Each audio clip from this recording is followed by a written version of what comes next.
तो एस्पिरेंट्स मुझे बहुत सारे डाउट्स आते हैं, बहुत सारे क्वेश्चंस आते हैं बच्चों के कि मैम एनसीईआरटी बता दो, एनसीईआरटी बता दो।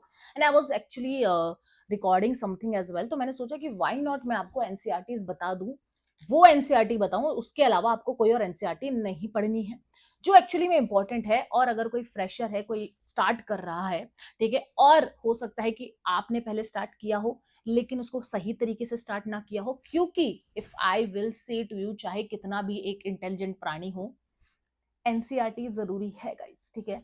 एनसीईआरटी बिना पढ़े आप यूपीएससी नहीं निकाल सकते। और ये आपको बहुत सारे नो स्टूडेंट्स बोलेंगे या टॉपर्स बोलेंगे, अरे यार ठीक है आप डायरेक्ट कोड भी पढ़ सकते हो। देखो यार, जब तक आपका बेस ही नहीं है, ठीक है, आप बिल्डिंग बना रहे हो, ये बेस है, मान लो ये हाथ बेस है, तो ये बेस ही नहीं है तो ये बिल्डिंग कहाँ से स्ट्रॉन्ग टिकेगी भाई? नहीं टिकेगी, राइट। एंड दैट्स व्हाई वो बेस बनाने के लिए आपके लिए एनसीईआरटी बहुत बहुत बहुत इंपॉर्टेंट है। एंड वो भी कोर सब्जेक्ट्स की एनसीईआरटी, जो आप पढ़ोगे लेकिन स्कूल और कॉलेजेस लेवल पे नहीं पढ़नी है, उसको यूपीएससी से लिंक करके पढ़ना है, प्रीवियस ईयर क्वेश्चंस उठाने हैं, मेंस आंसर राइटिंग उठानी है, पैटर्न उठाना है, यूपीएससी का सिलेबस उठाना है, और उसी हिसाब से आपको एनसीईआरटी पढ़नी है। पहले ही बता दूं, स्कूल और कॉलेज लेवल से मत पढ़ना।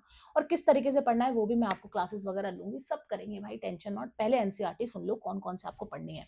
मैंने पूरी लिस्ट बना रखी है, तो सबसे पहले हम एनसीईआरटी की बात करेंगे, core subject that is history, ठीक है। तो चलो हिस्ट्री में सबसे पहले क्लास 6 to 8 की अगर हम बात करते हैं, तो आर पास्ट 1, 2 एंड 3, ठीक है। तो ये class 6 to 8 are part 1, 2 and 3 ये हो गई आपकी कंप्लीट। क्लास 9th की बात करें तो India and the contemporary world 1, ठीक है, ये आपके लिए होगा। और इसमें मॉडर्न जो पार्ट है, ठीक है, मॉडर्न पार्ट है वो इंपॉर्टेंट है, इस चीज को ध्यान रखना। क्लास 10th की बात करें तो इसमें आएगा India and the contemporary world 2, ठीक है, मॉडर्न प्लस फ्रीडम स्ट्रगल इसके अंदर बहुत ज्यादा इंपॉर्टेंट है, तो वो चीज ध्यान रखना। क्लास 12th की हिस्ट्री की बात करें, themes in Indian history part 3, modern India detail के अंदर पढ़ लेना, राइट। तो हिस्ट्री में अगर हम काउंट करें ये क्लास 6 to 8 आर पास 1, 2, 3, class 9th India and the contemporary world 1, class 10th India and the contemporary world 2, class 12 themes in Indian history part 3, modern India detail, right. तो ये चीज के अलावा आपको हिस्ट्री में कोई भी एनसीईआरटी पढ़ने की जरूरत नहीं है, ठीक है। एनसीईआरटी में क्या होगा, फर्स्ट रीडिंग होगी, किससे? पेंसिल से होगी। पेंसिल से आप लिखिए जो आपको इंपॉर्टेंट लगते हैं पॉइंट्स, यहाँ भाई आएंगे, बात खत्म, ठीक है। सेकंड रीडिंग में वही जो आप जो पेंसिल से मार्क कर रहे हो, उसके छोटे छोटे छोटे पॉइंटर्स या लाइनर्स आप बना लीजिए, जो आपको लगता है कि हाँ भाई इसमें से क्वेश्चन आए हैं प्रीवियस ईयर भी और वापस से भी आ सकते हैं, ठीक है। इसी तरीके से आपका एनसीईआरटी का पैटर्न चलेगा।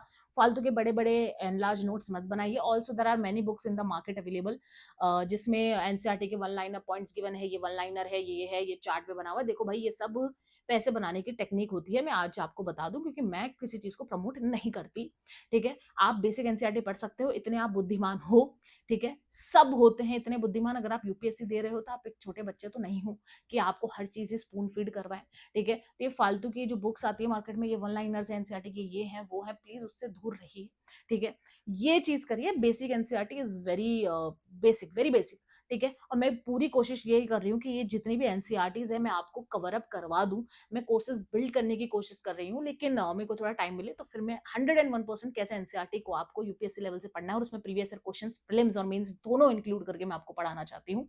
And I am really working, I will surely bring it to you, और 1-2 महीने में I will surely bring it, ठीक है। अब आते हैं ज्योग्राफी की बात पे। ज्योग्राफी की अगर हम बात करें तो इसमें आएगा क्लास 6 का द अर्थ आर हैबिटेट, ठीक है। क्लास 9th का कंटेम्प्रेरी इंडिया 1, क्लास 10th का कंटेम्प्रेरी इंडिया 2, क्लास 11th का fundamental of physical geography plus Indian physical environment, और क्लास 12th का India people and economy, right. तो इसके अलावा आपको ज्योग्राफी में कोई भी एनसीईआरटी नहीं उठानी है, बस यही पढ़ना है और यूपीएससी रिलेवेंट आपको पढ़ना है, ठीक है। कोई भी एक्स्ट्रा कोई लगता है कि नहीं यार यूपीएससी में इसमें क्वेश्चंस नहीं आते हैं, नहीं बनते हैं, भाई उसको छोड़ देना, जरूर नहीं है। एनसीईआरटी एज इट इज आपको पढ़नी है, और वही चीज मैं आपको बताना चाहती हूँ, क्योंकि इट इज लाइक मैं आपको सिर्फ बुक्स बता पा रही हूँ।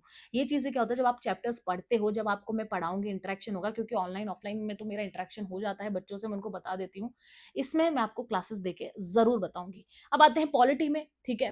पॉलिटी मेरा अच्छा सब्जेक्ट, ठीक है। Class 9 democratic politics 1, class 10 democratic politics 2, class 11 Indian constitution at work and class 12 that politics in India since independence. ठीक है, तो ये आपको ये चारों बुक्स यहाँ पे करनी है। ठीक है, इसके अलावा अगर कोर बुक की भी बात करें तो वो नेक्स्ट वीडियो में करेंगे, पर ये पहले एनसीईआरटी पढ़ लो पॉलिटी की, ये 4 9 10 11 12 की बात आपकी यहीं पे खत्म होती है पॉलिटी की भी। ठीक है, अब आते हैं हम इकोनॉमी के ऊपर। इकोनॉमी की अगर बात करें तो इकोनॉमी अगर मैं बात करूं तो मोस्टली करंट इश्यूज में से आते हैं। इकोनॉमी में एनसीईआरटी में थोड़ी दिक्कत आएगी। क्लास 9 और 10 का आप देख लेना, अंडरस्टैंडिंग इकोनॉमिक डेवलपमेंट 9 और 10 पढ़ लेना। इससे आगे मैं वैसे ज्यादा बोलती नहीं हूँ 9 to 10 से आगे जाने का इकोनॉमी में, लेकिन आप क्लास 11 की इंडियन इकोनॉमिक डेवलपमेंट भी यहाँ पे पढ़ सकते हो, तो ये तीनों चीजें आपका इकोनॉमिक क्लियर कर लेगी। ठीक है, अब बात रही एनवायरमेंट साइंस और ये आर्ट एंड कल्चर की, तो इसके लिए आई विल नॉट से, ठीक है, होगा अगर आपको पढ़ना है तो आपके, लेकिन मैं नहीं बताऊंगी आपको इनके लिए कोई भी एनसीईआरटी, क्योंकि करंट इश्यूज करंट अफेयर से ये सब कवर अप हो जाता है, कोर बुक से ये कवर अप हो जाता है। दैट्स व्हाई मैं भी नहीं बोलूंगी कि इसमें आपको एनसीईआरटी करनी है।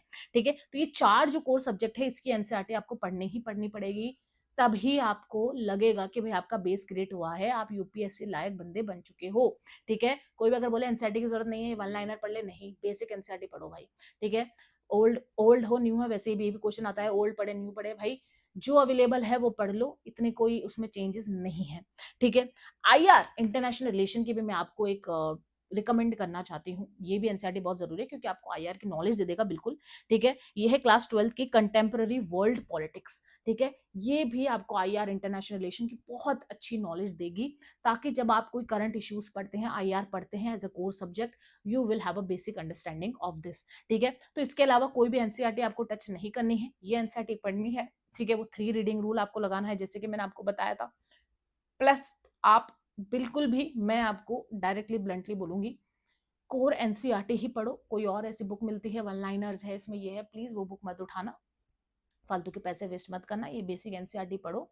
ठीक है, और अच्छे से पढ़ो, यूपीएससी लेवल से पढ़ो। अगर आप किसी कोचिंग्स वगैरह में जा रहे हो तो अपनी फैकल्टीज से भी बोलो कि भाई किस तरीके से एक चैप्टर या एक टॉपिक को आप बताइए, किस तरीके से हम उसको एक्यूमुलेट कर सकते हैं।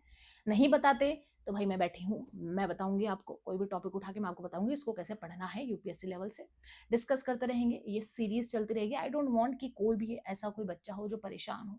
ठीक है, जो ये सोचता है कि भाई क्या करे क्या नहीं करे, सारी क्लैरिटी आपको इस चैनल पे मिलेगी और बहुत ही ब्लंटली मिलेगी, बहुत ही मैं किसी चीज को प्रमोट करती नहीं हूँ। ठीक है, मैं सेल्समैन हूँ नहीं, मैं जो लगता है कि भाई ये चीज है बस वो चीज बच्चों को बता दो, बात खत्म वहीं पे।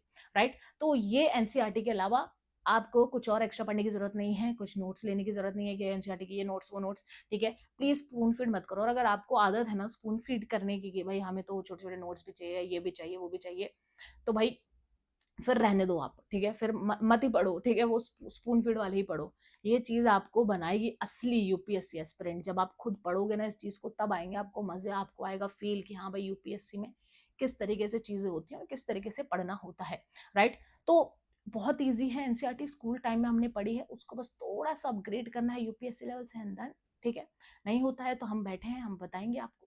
राइट, तो चलो मिलते हैं नेक्स्ट वीडियो में। आई वाज जस्ट सिटिंग, मैंने सोचा भाई बता देते हैं बच्चों को, and it is really really important कि भाई एनसीईआरटी आपको पता हो कौन सी पढ़नी है और कौन सी अवॉइड करनी है। तो चलो मिलते हैं आपसे नेक्स्ट वीडियो में, बाय बाय, टेक केयर।